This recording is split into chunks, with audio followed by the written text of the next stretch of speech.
My name is Diane Ryan, and I have the privilege of being the Associate Dean for Programs and Administration at Tufts University Jonathan M. Tisch College of Civic Life. On behalf of Dean Alan Solomon, it's my pleasure to welcome you to this evening's conversation with Eric Holder, the former Attorney General of the United States, and Jake Maccabe, Tufts alumnus and former Chief Speechwriter and Communications Advisor for Attorney General Holder. Before we get started, I want to acknowledge tonight's co-sponsors, the Office of the Provost and Department of Political Science. I'd also like to welcome our Senior VP and General Counsel, Mary Jacob, and thank my colleagues at Tisch College for their hard work on tonight's forum and on all our events throughout the year.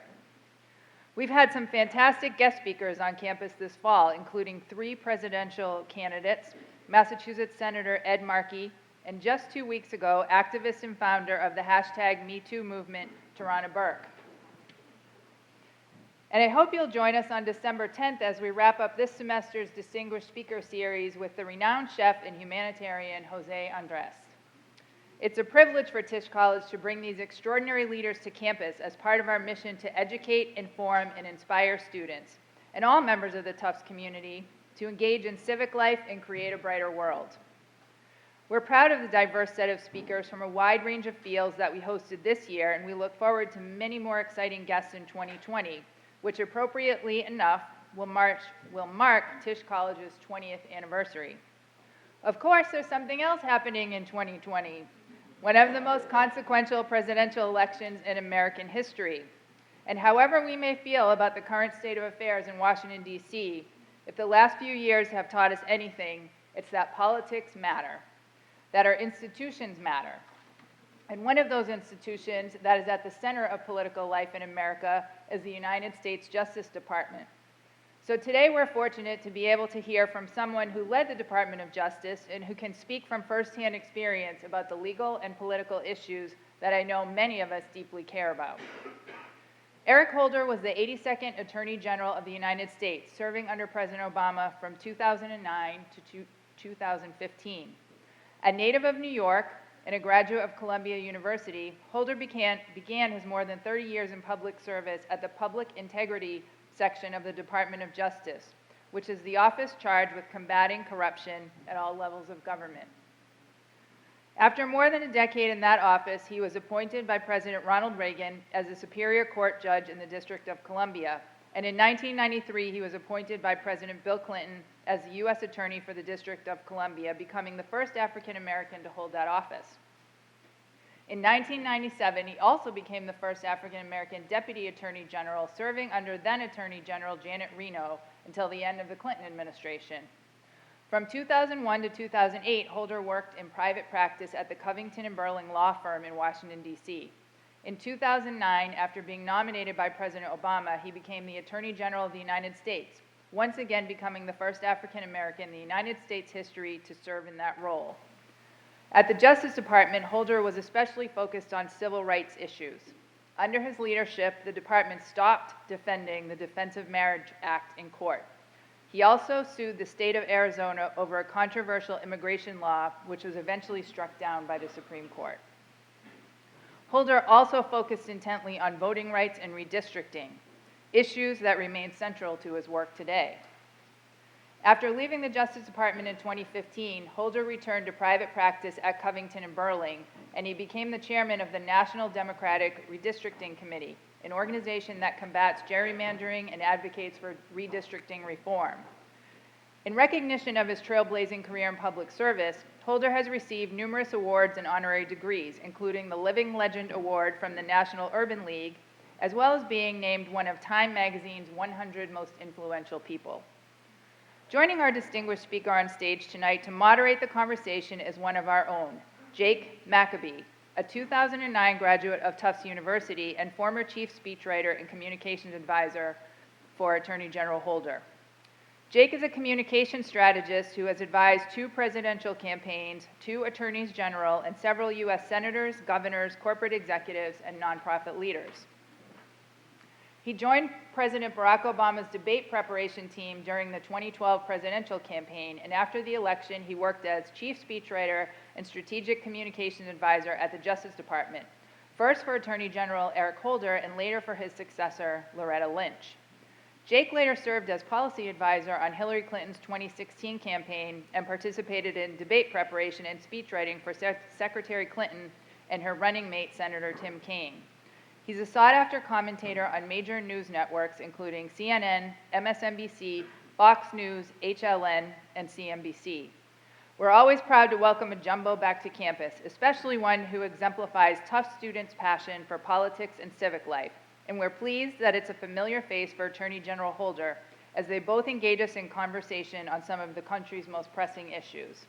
I want to thank both of them for joining us tonight, and without further ado, please welcome Jake Maccabe and our distinguished speaker, former Attorney General Eric Holder.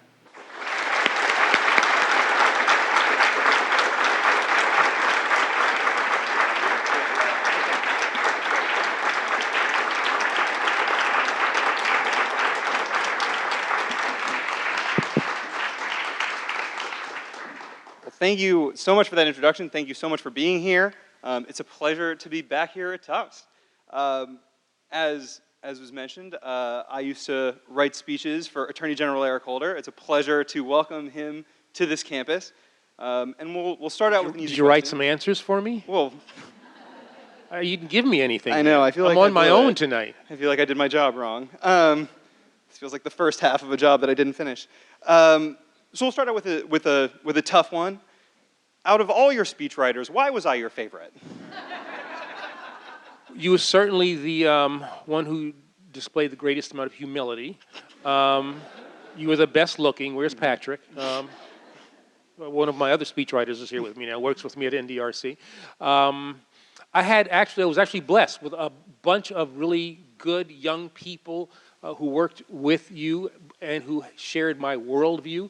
And I think that you conveyed in the speeches that you wrote the thoughts and the feelings that I felt very intensely. And I think that it was that kind of interaction that we had, which also made for some fairly memorable, memorable speeches. That was a much more sincere and heartfelt answer than I was expecting, and now I feel bad for having opened with a joke. So let's talk about your experience as Attorney General. Let's start there. You came into the job with experience as a judge, as a U.S. attorney, as a deputy attorney general. How did those experiences shape the kind of attorney general that you were, that you wanted to be? How did they prepare you? And then what did you have to learn on the job? It's interesting, Jake. There's nothing that really prepares you for the job of Attorney General. I had been Deputy Attorney General, I think at the time, the longest serving Deputy Attorney General under Janet Reno. And you would think, all right, if you've been the number 2 guy, you can certainly go to number 1. And the reality is the leap from 2 to 1 in a cabinet position it's like jumping from, Newfoundland to someplace in England. It's a huge, huge leap. But the experiences that I had as a line lawyer at the Justice Department, as a judge, as a U.S. attorney, as Deputy Attorney General, all gave me different perspectives on different parts of the justice system, the criminal justice system, the civil side as well. And I tried to use those experiences to help shape policies for the Obama administration and for the Justice Department that we were a part of. It certainly helped shape priorities. As a judge in Washington, D.C., I was a judge at a time of the crack wars in Washington, and I saw substantial numbers of young black men who I had to send to jail for what I thought were disproportionately long periods of time as a result of the sentencing guidelines. And so I came into the department thinking, as Attorney General, I'm going to try to use the power that I have to focus on criminal justice reform. People need to still be held accountable, but the sentences that they receive should be commensurate with their conduct. And we also ought to be focusing on ways in which we could keep people out of the criminal justice system altogether. And for those who then get into it, what are we going to do to help them re-enter society? So, that's just one example. My life as a judge and how that affected my life as Attorney General. And then, having had experience in the department, my first 12 years as a lawyer were spent in a thing called the Public Integrity Section of the Criminal Division of the United States Department of Justice. So I kind of understood how the department works, how career people there try to keep things away from the, the political types, the people who actually run the place. And so I knew all the tricks, too, that, that I needed to look out for. But also thought that, as I served for 12 years in the department, I never got to the 5th floor of the Justice Department, which is where the Attorney General sits. And I was bound and determined to make sure that I got as many career people. You get memos recommending action, and you get it from the Assistant Attorney General. I said, well, I want to see the folks who actually did the line work, the people who actually were instrumental in creating this recommendation. And you'd see them look and come into this big conference room with, ceilings almost as high as these murals, like all over the place. And I thought that was something that, as a former career person, I wanted to make sure that I understood what it was like for them and give them an opportunity that I never had. You had a very close personal relationship with President Obama while you were before and then while you were at the Department of Justice. But you also were very committed to an independent Department of Justice. You were coming off of a very politicized Department of Justice in the administration prior, and now, if it's possible, we've headed into an even more politicized one than that. I may have to go back. Yeah. I don't know if they'll take you. Not this administration. No. I think we're in exile. But why was it so important to you to have that independence, and how did that impact your relationship with the president? I mean, the Justice Department is a fundamentally different cabinet agency than any other department in the executive branch. You have the power to put people in jail. You have the power to take people's property away. You have the power to take the life of people. Those are the toughest decisions that an attorney general has to make. Literal life and death decisions on whether or not the Justice Department is going to seek capital punishment. Those are decisions I didn't decide those in the office. I used to take those things home. Everybody in my house would go to bed, and I'd spread things out on this big table we have in our kitchen, and that's where I would make those kinds of decisions. And given all that power, you have to try to insulate the Department of Justice from politics. And it means that there has to be a distance between the Justice Department and the White House, a distance between the Attorney General and the President that you serve. I mean, Barack Obama and I were friends before. We were friends and colleagues during. We're friends now. And yet our relationship changed. When I became Attorney General, I guess in February of 2009. There were certain things I could not share with him, and he didn't expect, I think, to be shared. For instance, when I made the decision that we were not going to defend the Defense of Marriage Act, we weren't going to defend DOMA, that's a decision that was made in the Justice Department by me after, we had all kinds of discussions. The Justice Department was split, and I said, all right, we're not going to defend it. Now, this is something that I didn't want him to read about in the papers. And so I said, all right, we were at a Super Bowl party at the White House. Now, this is going to be a humble brag here, right? So I was at the Super Bowl party in the residence, and I said, hey, I need to talk to you about something. And I said, here's the deal. I made the decision, we're not going to defend DOMA. And he said, boy, I'm really glad to hear you say that. This is him, I've been trying to think of ways in which I could convey to you I didn't want to have DOMA defended. But that shows you how he respected and understood the need for an independent Justice Department, and how I thought that was also something that was important. You had two people who were friends sharing similar views about a particular policy determination, and yet we're both struggling with how we could, how he could share his views, how I could inform him of my decision. The Justice Departments, the Attorneys General that forget that are the ones who tend to get in trouble. You were Attorney General for 6 years. You were the third longest serving Attorney General after Janet Reno, who had served in the Justice Department under President Clinton with you, and William Wirt, who had served, as we all know, under President John Quincy Adams. I think he actually served under two presidents. He did serve. Do you know who the other one was? I shouldn't have done that. We'll let everyone look it up. It'll be fun. So you served there for longer than any Attorney General but two. It's an incredibly demanding job. For people in this audience who look at the very slow pace of change and the challenges and obstacles that we have to confront today and may be frustrated by the enormity of some of those challenges, what advice do you have for people to stay energized, to stay hopeful, to keep at it, even during really challenging circumstances? I mean, I think we have to remember that, you know, change, positive change, doesn't happen overnight. You know, this nation is better now than it was 50 years before, and better than it was 50 years before that, but not as good as it will be 50 years from now. But change doesn't happen, you know, like that. Segregation didn't end like that. Women didn't get the right to vote like that. Any number, you know, the LGBT community. I'm still in the process of trying to acquire all the rights to which that community is entitled. You know, it's 50 years ago, Stonewall, 1969. And so, you know, it's not, you should be impatient. I think, you know, we should all be impatient for positive change. I mean, I given a speech where I talk about, you know, Dr. King had the source of his success in being a positive change maker was as much rooted in impatience as it was in faith.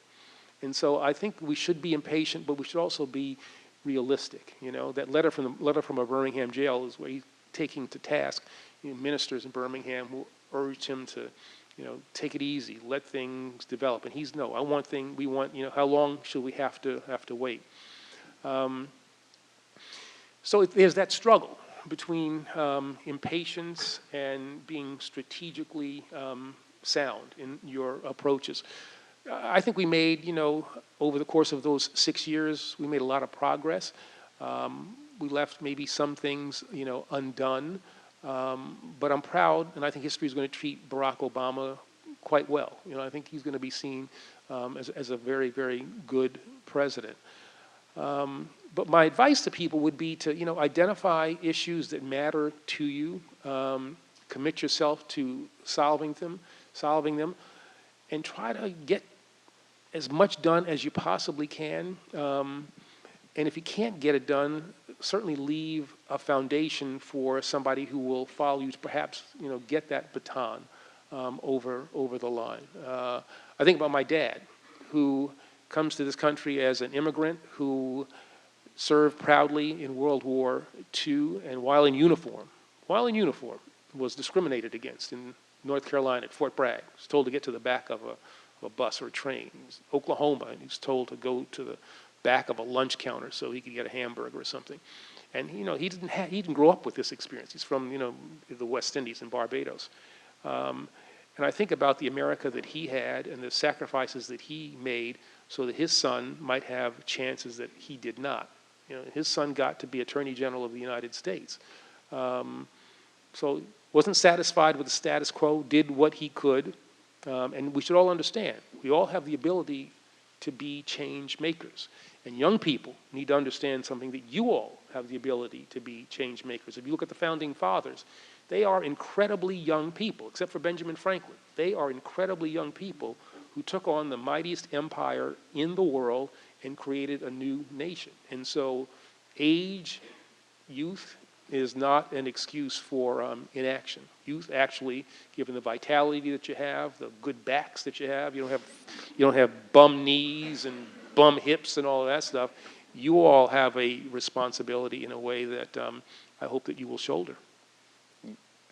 We used to play a worst day, best day when we left a role. So what was your worst day at the Department of Justice, and what was your best day? Best day would be hard. Let me think about that one. Worst day is easy. Worst day was the day that I went to up to Sandy Hook, Newtown, and met with the first responders there and the crime scene search officers after those little angels had been murdered, killed, that massacre there. And it was, they showed me around, took me into the classroom, and you know, it was a real juxtaposition. You saw on the ceiling, you know, kids will write, you know, what I want to do this year. And, you know, first graders, you'll transpose a K, the K goes that way instead of this way, and it's very cute and little stick figures and all, and then you saw blood, on the kind of the bottoms of the walls, and I remember looking at the carpet, and the carpet was kind of pulled up, and I said to one of the crime scene search officers, "What's that?" And he said, "That's where the bullets had gone through and had pulled up, the carpet." I leave there, crime scene search officers on one side, first responders on another side. They're crying, I'm crying. And that was clearly the worst day that I had. And the thing that got me about that day is that in spite of what I saw, we were unable to convince people in the legislature, in Congress, to pass sensible gun laws. I think if America had been with me, if I'd somehow been able to take 300 million Americans with me on that tour through that classroom that day, we would have gotten to a better point when it comes to gun safety laws. So that was easily, the worst day. Best days, there was just a whole bunch of, best days. You give a good speech, you get a good decision from the Supreme Court. There were way more good days than bad days. I liked the job. It was a good job. So, at Tufts, we're big believers in active citizenship. You're a person who served in a lot of positions. You've also thought about serving in others. You thought about running for president in this cycle, and then decided not to, and gave me a lot of time on my hands. But for people here who are thinking about how best to serve, either people who have been around the block and are looking for ways to get involved, or people who are about to graduate and thinking about what comes next, what do you tell people, given your experience, about how to choose which opportunities to pursue, and maybe just as importantly, which opportunities not to pursue? Well, I think one of the things that youth gives you, and you all are distressingly young. Let me make that very clear. One of the things that youth affords you is the ability to take chances. When you're 68 years old, there are only so many chances that you ought to be taking, at least in certain parts of your life. When you're young, you need to be reasonable. Analyze what your strengths are, what your weaknesses are. Try to be as careful and as honest with yourself in that regard. It's sometimes easy to identify what your strengths are. Not as easy to identify what your weaknesses are. Where do your interests lie? And then how does all that come together in deciding maybe what is it that you want to do? And that'll change. What I wanted to be, I guess in high school, I remember wanting to be an engineer, whatever that kind of meant. I graduated from college with a degree in history and thought, okay, so now what, And do I want to teach? That probably wouldn't be good for the youth of America. And I remember people saying, law school, you can do a lot with a law degree. So I'm thinking, all right, I'll go to law school. Not thinking I was actually going to be a lawyer. I thought of law school as kind of the haven for the undecided, And but something clicked in law school, and then I decided I wanted to be a lawyer. So I would say that, take some chances. Commit yourself to positive change. Look at the issues that confront the nation, confront the society, that have gone on maybe too long unaddressed, or that are of recent vintage and need to be reversed. What is it that you can do to make the nation better, more fair, more just? Those are the kinds of things, especially as a young person, that, as I said, you can take chances, you'll feel fulfilled, and you'll learn something about yourself, in the process. So I wouldn't foreclose almost anything. But again, make reasoned decisions. Don't decide you want to be a nuclear physicist if you sucked at physics, or things like that. I mean, where do your strengths lie? One of the things I think that we say to too many people is that you can be anything that you want to be. That's not true. It's not true. Because if that were true, I'd be sitting here now as a retired NBA basketball star, if you told me, all right, you can be a star guard for the New York Knicks or you can be Attorney General of the United States, I'd have been in Madison Square Garden, you know? But You just didn't have the work ethic? Is that what this was? yeah, yeah. Didn't have the height, just didn't jump want it shot, enough. you know, I didn't, yeah. And I think we tell too many young people that, you know, that you could be anything you want to be. No, the people who have the best careers are the ones, as I said, who go through that analytical process, that introspective process. Again, identifying issues that interest you. It can be societal, it can be academic, whatever. And then figuring out, how do I fit into that? What is it about me that's going to be able to make me, you know, likely successful in those areas? Only likely successful. You know, there's no guarantees of success. We're in the middle now, as I'm sure people know, of a presidential election. What do you see as an important attribute of a presidential candidate? What do you see as important attributes of a president, having been up close during the Obama years, having served as Deputy Attorney General during the Clinton administration? What do you see as being the qualities that a president needs to succeed, and do you expect to get involved in any way in this election as it goes on? Yeah, I'm announcing actually tonight. I am running. No. Where's Patrick? He's like, no, just kidding. I think, you know, I think there are a number of qualities. Integrity, obviously. I mean, that kind of goes without saying. Or maybe it has to. Maybe you have to say it now. You've got to be a person of integrity. You have to have the right temperament. Vision. I think that's an important thing. You know, I remember at a congressional hearing, some congressman was getting on me about something. He said, "You're an activist." Like, yeah.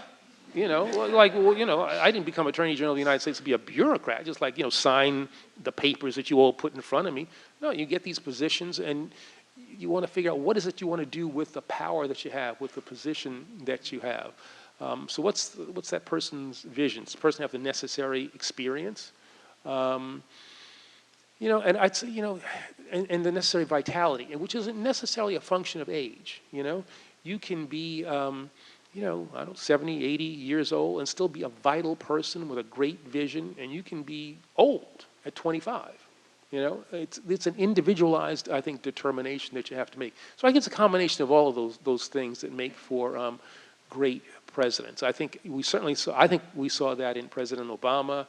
You know, President John Kennedy is I'm just a JFK guy. I mean, that's my guy, and you know, a short presidency, but a consequential presidency. And so I think, you know, there are 5, 6 truly great presidents. And I think if you look at them, they all share some of those qualities that I've just mentioned. Let's talk a little bit about the National Democratic Redistricting Committee, which you're chairing and which you stood up after your time as Attorney General. So tell us a little bit about that. Why gerrymandering was an issue that you decided to get involved in, what the NDRC does, and why it's important. NDRC was formed in January of 2017. We announced it to the world, and it was to get at this whole problem of gerrymandering, where lines are drawn in a way that drawn unfairly. District lines for Congress, for state representatives, where one party gets way too much power given the number of votes that they have gotten, disproportionate amount of power given the votes that they have gotten, and that has an impact beyond just the political, or the mathematical. There's a whole range of negative things that flow from gerrymandering. You end up with people who are in these safe seats who don't represent necessarily their constituents, take views inconsistent with what their constituents want to do, but then don't suffer any political consequence because they're in a gerrymandered seat. It leads to gridlock because people are not concerned about a general election, they're concerned about a primary. And so if you're a Republican, you drift further and further to the right. And to be fair, in the Democratic Party and progressive, you tend to drift maybe a little to the left. Compromise is seen as a weakness and invites a primary challenge. And therefore, you don't have compromise and you have gridlock, which leads to cynicism in the population. But chief among the concerns I have about gerrymandering is the lack of progress on issues that the American people are relatively unified about. 90% of the American people want expanded background checks before you can buy a weapon. And we see a Congress that does nothing, nothing. We've seen the House, this new House pass some things, but the Senate's not doing anything. We see people who are, tend to share, not to the same degree, but views about a woman's right to choose. And yet we see in some states these heartbeat bills coming out of places like Georgia and other places where, again, not supported by the people of Georgia, but supported by a gerrymandered state legislature. We don't see progress on climate that we would otherwise see.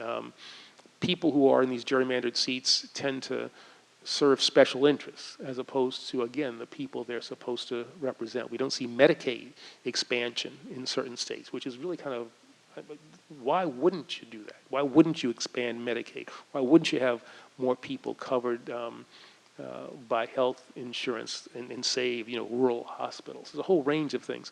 There's a whole range of things that are directly connected to gerrymandering, lack of progress in really critical areas. And so that's one of the reasons why I decided that I wanted to focus on something that seems a little arcane, a little wonky, but really has an impact on issues that I think people care a great deal about. It seems to me that if we have a fair system in 2021, unlike the one that we had in 2011, that we'll have a more pure democracy, governments that will reflect the desires of the people. So how do you go about making that change, especially now since Supreme Court handed down a case a handed down decision in June to keep federal courts out of gerrymandering decisions? Does that change the way that you think about it? Does it change the way that you work on that problem? What's the way forward? Well, when we stood up the NDRC, we said, all right, we're going to have a four-pronged strategy. We're going to file lawsuits, and I'll get back to that. We're going to elect candidates, support candidates who will stand for fair redistricting. We're going to support reform efforts, and that really means put our weight behind these efforts to take it out of the hands of politicians altogether. Don't let politicians pick their voters or draw the lines. Let's put this in the hands of these nonpartisan commissions. Let them draw the lines. They have them in California, have it in Arizona. We supported ballot measures in 4 states where they now have them: Colorado, Missouri, Michigan, and Utah.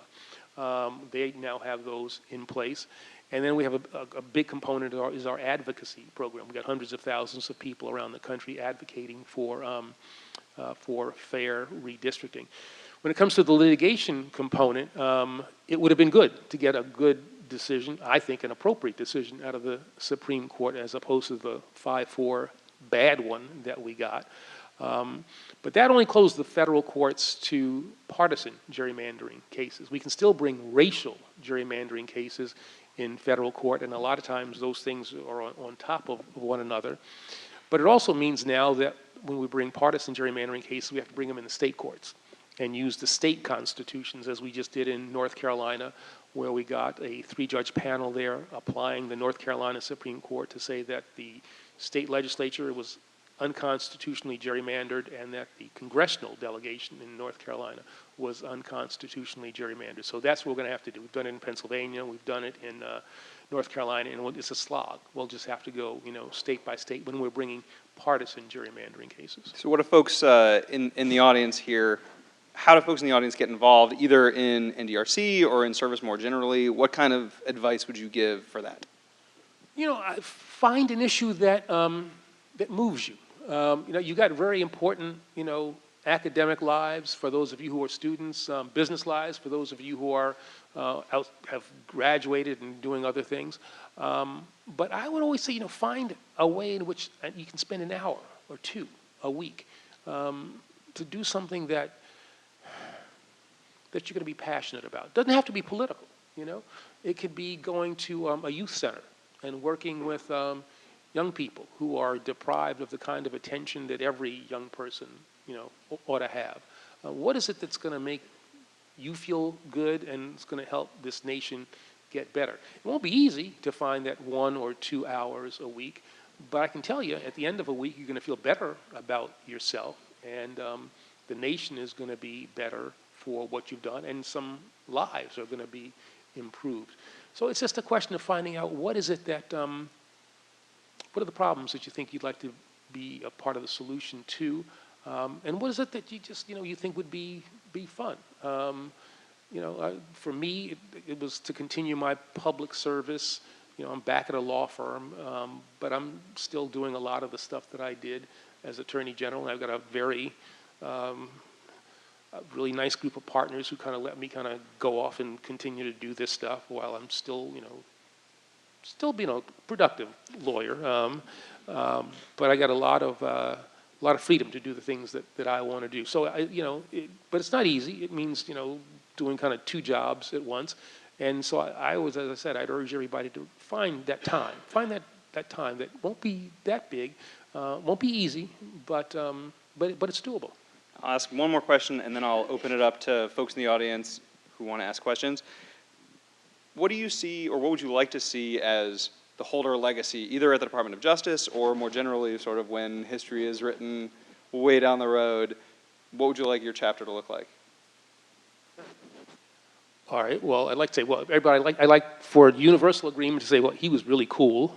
I don't know. That's interesting. I'd like to think that people would say that I was somebody who was committed to making our society better, the nation more fair, more just. Hopefully, didn't lose the common touch while doing it. And hopefully look back, that history will be kind and look back and maybe be able to point to some things and say, he made a difference there, or his Justice Department made a difference there, or he was part of the Obama administration that made a difference there. History's written not 5 years after you leave, maybe not even 10 years, but 50 years or so, so that hopefully they'll take into consideration some of the things that we tried, some of the things that succeeded, and even where we didn't succeed. Perhaps see the value in the efforts that we made. So I guess something along those lines. Well, thank you so much for answering my questions. And now I'll open it up to folks in the audience. We've got a couple of microphones floating around, or just one microphone floating around. So if people have questions, raise your hands, and someone will make their way over to you.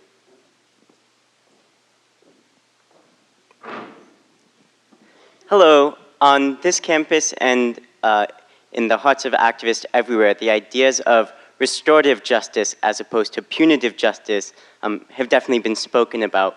And with your vast experience, I was wondering if you had any ideas on whether that could be popularized in American discourse, or what obstacles might stand in the way of more sort of a fair justice system. Fair justice.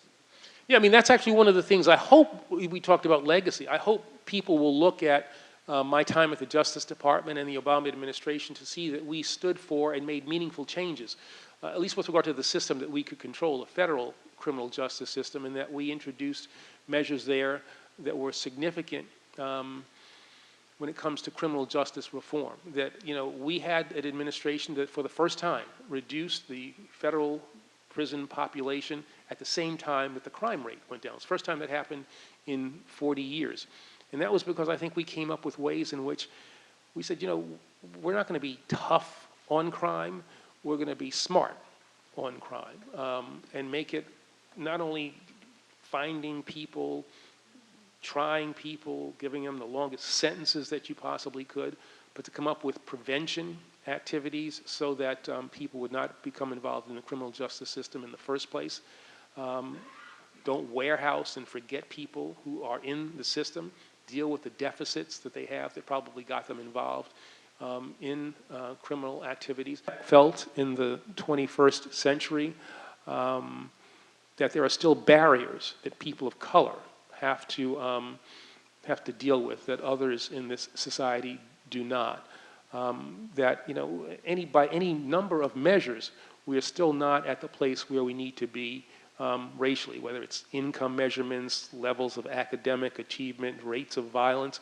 And we can talk about how economics affects all of that, but race is still an issue that is a defining characteristic. You know, I walk into a room and people, you know, how do you identify this guy who's walking into the room? Well, he's tall, you know, he's thin, maybe not as thin as he used to be, whatever. See, and people say, he's a black man, you know? He's a black man. And I get that. We are not at the point where, you know, my color of my skin is not a defining characteristic. It still is. And we're not yet at the place where we need to be. So yeah, I'm not sure I'd call us a nation of cowards as much as a nation of people who are just still too reluctant to engage. Now, I think that given all that we are dealing with now, that conversation and then action based on that conversation is really sorely needed. I think the Obama years gave us a great deal of hope. You know, not that everything was solved, but hope. I think these last 3 years have taken us back, you know, in a lot of ways. The divisions that race tends to create, I think, have been exploited for political gain. And I think it's something that we are, as a nation, are going to have to try to correct in the years to come. So I don't apologize for that speech. I don't apologize for the use of that term. I'm actually proud of that speech, and you know, for all the conservatives who gave me grief about that, it's almost as if I got up and said, "America's a nation of cowards," and sat down. You know, it's like, wait a minute, did you read the speech, Congressman? Did you read the speech, Senator? You tell me what about that speech, you know, it is that you don't agree with. So no, I stand by you know, but what I said there. And this will be our last question. I've been trying to figure out how to phrase this question, so I'm going to make it, I think, kind of as generic as I can. Can you describe your views on the current impeachment process? Okay, we're going to be here a while. Actually, we're not going to be here a while. You know, it started with the whistleblowers, I don't know, whatever number of page submission. And we don't need to know the identity of the whistleblower. That's nonsense. I almost was going to use a word that started with a B. That's nonsense. You know, it's like somebody who knows who committed a bank robbery calls in and says, you know, Jacob did this, then he lives at this address, you know, pick him up, and that's where the money is. I don't need to know who the person is, because I need to get this guy, you know, get the people. So we don't need to know who the whistleblower is. But everything that the whistleblower said has been proven to be true. The whistleblower's submission has been proven to be accurate. I've only seen bits and pieces of Fiona Hill's testimony today. She's a badass, all right? I'm with you. I mean, if I'm in a foxhole, I want her next to me. That cool British accent, I mean, I was very, very impressed with her. And, you know, it's interesting because she and I bet are I think we're in different ideological places. You know, she works with John Bolton, and I know Bolton and I are in fundamentally different places. But maybe she's not, I don't know. But anyway, I liked her a lot. And so I think that the case has been proven. There's no question, it seems to me, that the president sought the assistance of a foreign power in his reelection effort, conditioned the provision of congressionally approved funds to a nation that was at war against another nation, our ally at war with another nation, conditioned that on that nation doing things to help him in his reelection effort. That is a fundamental breach of presidential duty. It's inconsistent with how the Constitution, I mean, you know, the framers were very concerned with foreign involvement, foreign influence in the new nation. And this kind of goes to the core of it. I actually think that in a whole bunch of ways, this is way more serious than Watergate. You know, Watergate was a bungled burglary. It was a whole bunch of other things as well. But this gets to a really kind of a core function, a core responsibility that the president has. So I think impeachment, on the basis of the witnesses that we've had, I don't know, 10, 12, whatever the number has been, have shown that there's a basis to impeach. Now the question is, what happens at the trial? And my fear, my expectation is that the Senate is going to shirk its responsibility and not hold this president accountable. And what is that going to say? What is that going to say? That you can get impeached but not held responsible for doing that which I've just described. If Donald Trump was to tell the IRS, get Jake Maccabe's tax returns. I heard he worked for Eric Holder. He's kind of a progressive. He's a liberal type. I want to mess with him. Give me his tax returns. I mean, would that now be okay? I mean, or gets impeached? Would the Republican-dominated Senate say, well, we're not going to hold the president accountable for that? I mean, where's the end? Where's the end? Where do you say that goes too far? And to have a foreign power involved in our election. This is, the Mueller report was kind of looking back. This is something where we're looking forward. I mean, we're talking about next year's presidential election, seeking help there. So I don't think this president will be held accountable by this Senate, but I suspect that some Republican senators who don't vote the way I think they should are probably going to have some problems with their reelection.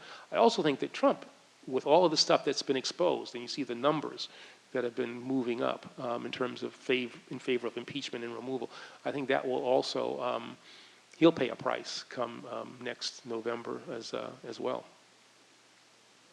All right. Well, thank you all. Well, how about so this? much. Let me end this way. Oh, good. We've had a good conversation here about a whole variety of things. And as I said, I look out at this distressingly young group of people, and those who are young at heart. I would urge you all to, it's kind of consistent with the questions that you've asked. Ask yourself, what is it that I can do to make this country better? Nation of cowards, Alaki, whatever. What is it that I can do? How do I contribute? I've had a number of titles in my life, and I think I've got in some ways the most important one now. Citizen. I have to, it's easy, not easy, but if you're Attorney General, things are given to you to decide. As a citizen, you have to make the decision of what is it you're going to be involved in. And I would urge you all to figure out a way in which you can get involved in that process. Dr. King said that the arc of the moral universe is long, but it bends towards justice. But that arc doesn't bend on its own. That arc bends when people like you put their hands on that arc and pull it towards justice. And that's what I think you have to do. I would urge you at the end of every week to think about, say Sunday, 7 o'clock in the evening, kind of a quiet time. Think about what have you done in the past week to bend that arc, to make this nation better, to make this society more fair. And at that same time, think, what are you going to do in the week to come that's going to make this nation better, make it more fair? And again, it doesn't have to be political, It can be involved in youth activities, helping senior citizens. I mean, what is it that you're doing? How can you use an hour or two a week? Again, it won't be easy. I understand that. We have very important business lives, academic lives, personal lives. You want to have fun. I get all that. But this might seem like a burden, but you'll ultimately feel better about yourself, and you will have, trust me, you will have a measurable impact on our nation. You'll make that nation better. So that's what I would urge you to do. Find that way. Be an active and engaged citizen and bend that arc towards justice. Thank you so much for being here. Thank you all for coming.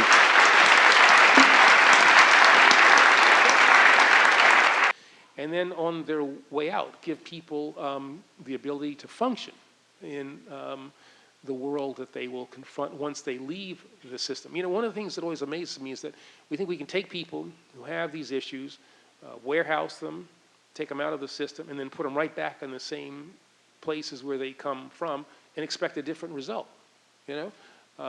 So our view was that it was not only the Justice Department that had to be involved in this, the Labor Department had to be involved, the Education Department had to be involved. We had tried to remove barriers that were put in place for people to live, for instance, in public housing, simply because you have a criminal record, you can't get access to, federally subsidized public. What does that mean? If you're not a danger and you have served your time, well, or job barriers, checking the box and, trying to ban the box, all those kinds of things. We can have a more fair criminal justice system that keeps the American people safe. And that's the thing, that's got to be job one. We can keep the American people safe, and we can do it more efficiently, and we can do it more fairly.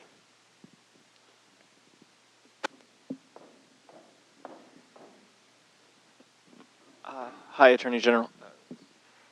Hi, Attorney General Holder. Thank you for coming. I wanted to ask, with kind of the benefit of hindsight and everything, what your thoughts on al-Awlaki was, and kind of if you thought that set a dangerous precedent or not, looking back on it now. Now, I just met with a group of students across the street. I was asked the same question. Was this a plant?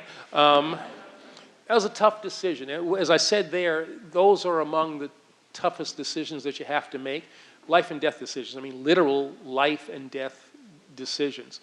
And as I said across the street, the Attorney General either goes last or second to last, because the President looks at you and says, CIA has said this, Defense Intelligence has said this, Defense Department has says this, we have the capacity to do it, State says that, diplomatic, whatever. You look at the Justice Department, the Attorney General, and say, is this legal? Is this something that we can do? And so there's a cold legal question, but there's also a moral question that has to be answered. What I told the folks across the street, and I would urge you all as well, is to look at a really long speech I gave at Northwestern Law School, where I kind of went through the whole use of drones and the issues that we dealt with in dealing with the use of drones and American citizens. I mean, when it came to Awlaki himself, he was in some ways trying to use his American citizenship as a shield while he was trying to reach from where he was when he was a member of Al-Qaeda on the Arabian Peninsula and reaching into the United States with the underwear bomber, and other things that he was trying to do.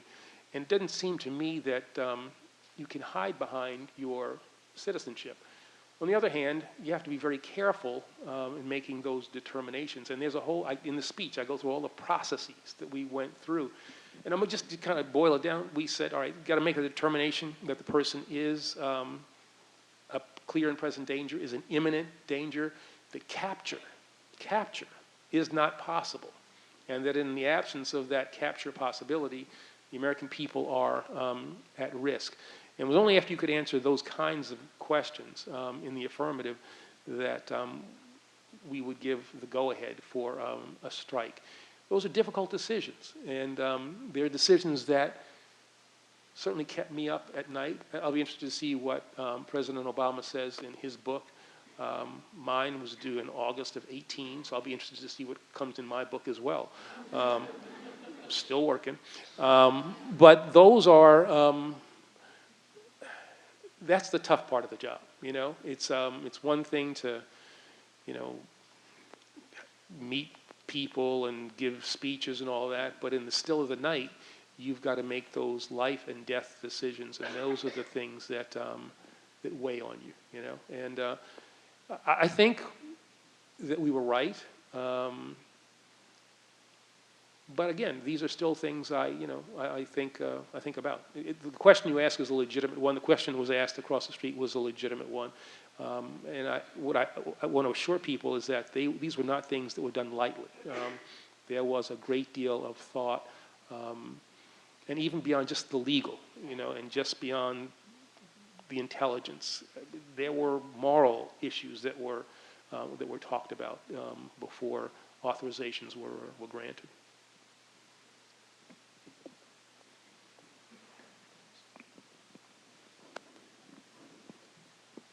So this question might be covered by what you just answered, but I was wondering what was the hardest decision that was brought to you while you were Attorney General, and what process did you take to work through all those options and figure out the decision? Yeah, the toughest decisions, I think, were not only, the Alaki matter, but also just the death penalty determinations. I'm a person who's personally opposed to the death penalty.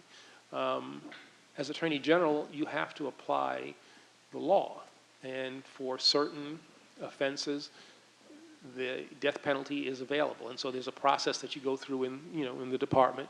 There's a capital case committee that listens to the defense attorneys, listens to the prosecutors, and sends memos up that have to be signed off on by the Assistant Attorney General, the Criminal Division, the Deputy Attorney General. But ultimately, it's the Attorney General who makes a go, no-go decision. And those are the hardest decisions, because you know that if you say, we're going to seek the death penalty, and in most cases, the overwhelming number of cases, the Justice Department's going to win the case. Now, it's not totally as clear that you're going to get the death penalty in a case where you've convicted somebody in a capital eligible case, but that possibility is certainly there. And the notion that, when I put my signature on a piece of paper means that I'm potentially going to sanction the state extinguishing of a life, those are the toughest decisions. I think I said it was over there. I don't think I said it here. Those are decisions that I never made in the office. I would always take the recommendations home, the papers home, and in the still of the night, everybody's gone to bed in my house. I'd put them on this big table we have in our kitchen, and that's where I would make the decisions. It was interesting because the Washington Post did a story on how different cabinet members did similar kinds of things with tough decisions, and it's an article called "The Nighthawks," and it talked about me making those kinds of decisions on that table. But those are tough, very tough decisions. I had to make one up here, with regard to the marathon bombing. A young man, a very young man, a teenager, and had some people who were victims. Or relatives of victims who said, do not seek the death penalty. People in law enforcement said to seek the death penalty. And that was one where I decided that seeking the death penalty was appropriate. It was a tough decision, a really tough decision. And one, I'll just say it, if I'd gotten any indication of remorse from the defense attorneys, any indication of remorse, because I factored in a whole bunch of things, this is a young guy, so this is a kid, but they could, and we went back to him 2-3 times, give me anything, and just never came. And I thought, given the nature of the harm, that seeking the death penalty in that case was appropriate. Those are the ones, as I said, that still, there's a lot about the department and what I did I can't remember.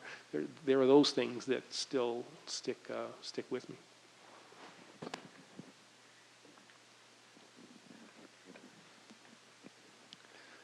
Hi, thank you for coming to Tufts. It's an honor to have you here. I was wondering if the philosophy behind your Smart on Crime initiatives included directing resources and attention and punishments towards the most serious and the most violent crimes. How does that square with deportation policy under the Obama administration, especially in light of the New York Times reporting that between the last 5 years of the Bush administration and the first 5 years of the Obama administration, deportations of undocumented peoples whose most serious offense were traffic violations more than quadrupled? Thank you. Yeah. It's interesting. That is, but I think the first 4 or 5 years, I think that's correct. But then there was a course correction, and I think that there was a realization within the administration that we had gone too far, and that there needed to be a restructuring of the policy. Borders mean something, and there's a process that needs to be engaged in. We need comprehensive immigration reform. We need to normalize the status of the 11 million people who are here and who are undocumented in our country. I don't think there's any question about that. But I don't think that the policy that was initially followed was as good as the one that was ultimately followed. I mean, it hurt. I know a president didn't like this notion of being the deporter in chief, that having that thing that hurled at him.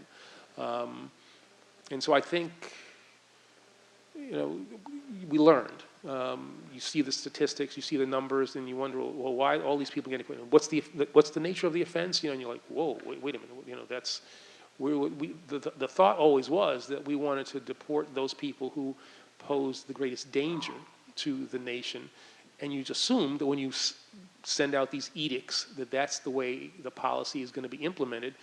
But you always have to monitor these things, and then when you see the statistics that show the people getting deported were not necessarily dangerous criminals, well, then you have to correct the policies.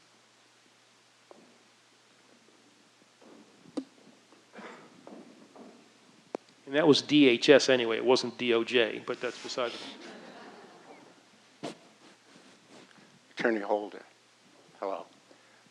I'm Charles, and I'd like to know, are we still a nation of cowards?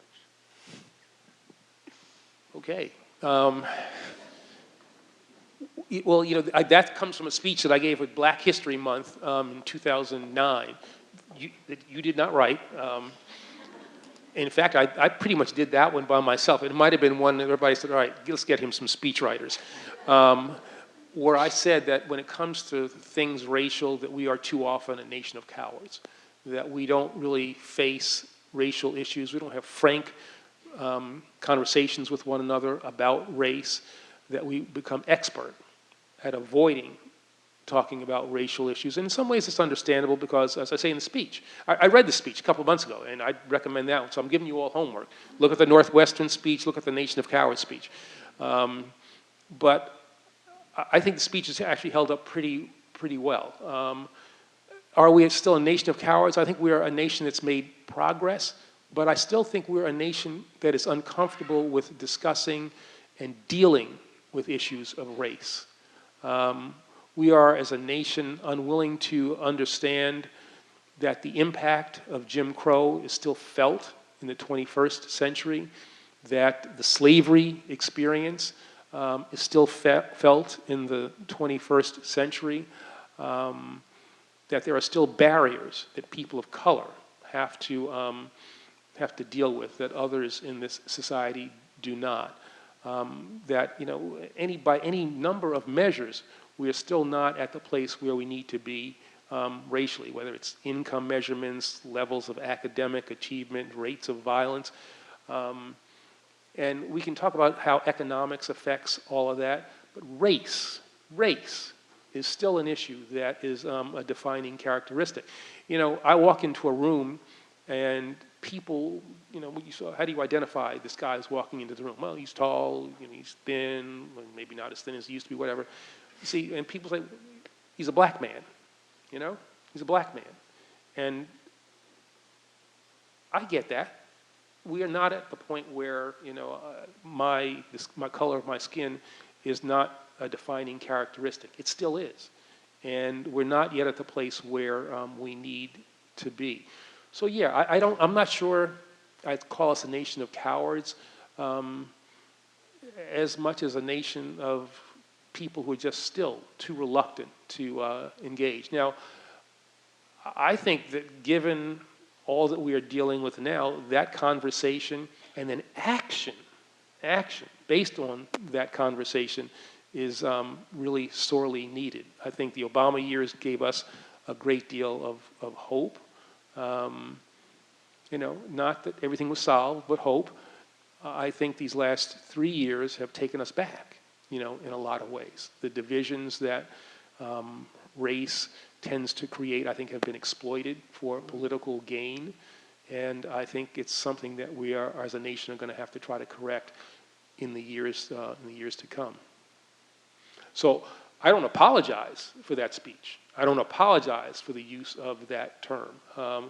I'm actually proud of that speech, and for all the conservatives who gave me grief about that, it's almost as if I got up and said, "America's a nation of cowards," and sat down. It's like, wait a minute, did you read the speech, Congressman? Did you read the speech, Senator? You tell me what about that speech, it is that you don't agree with.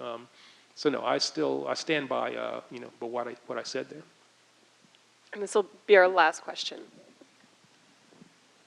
I've been trying to figure out how to phrase this question, so I'm going to make it, I think, kind of as generic as I can. Can you describe your views on the current impeachment process? Okay, we're going to be here a while. Actually, we're not going to be here a while. It started with the whistleblowers, I don't know, whatever number of page submission. And we don't need to know the identity of the whistleblower. That's nonsense. I almost was going to use a word that started with a B. That's nonsense. It's like somebody who knows who committed a bank robbery calls in and says, Jacob did this, then he lives at this address, pick him up, and that's where the money is. I don't need to know who the person is because I need to get this guy, get the people. So we don't need to know who the whistleblower is. But everything that the whistleblower said has been proven to be true.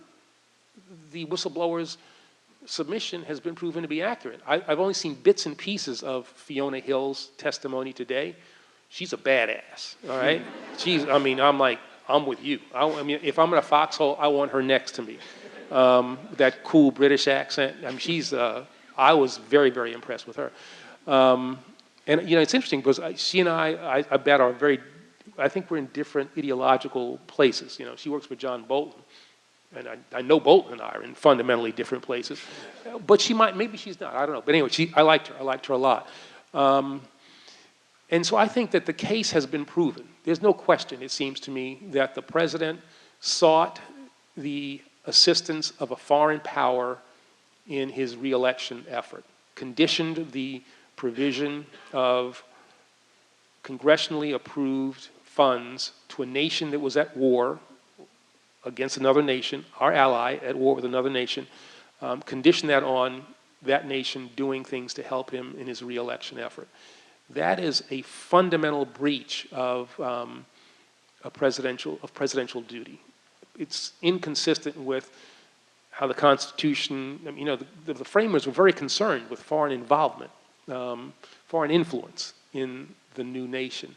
And this kind of goes to the core of it. I actually think that in a whole bunch of ways, this is way more serious than Watergate. Watergate was a bungled burglary. It was a whole bunch of other things as well.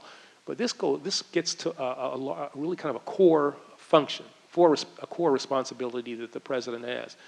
So I think impeachment on the basis of the witnesses that we've had, 10, 12, whatever the number has been, have shown that there's a basis to impeach. Now the question is what happens at the trial? And my fear, my expectation is that the Senate is going to shirk its responsibility and not hold this president accountable. And what is that going to say? What is that going to say? That you can get impeached but not held responsible for doing that which I've just described. If Donald Trump was to tell the IRS, get Jake Maccabe's tax returns. I heard he worked for Eric Holder. He's kind of a progressive. He's a liberal type. I want to mess with him. Give me his tax returns.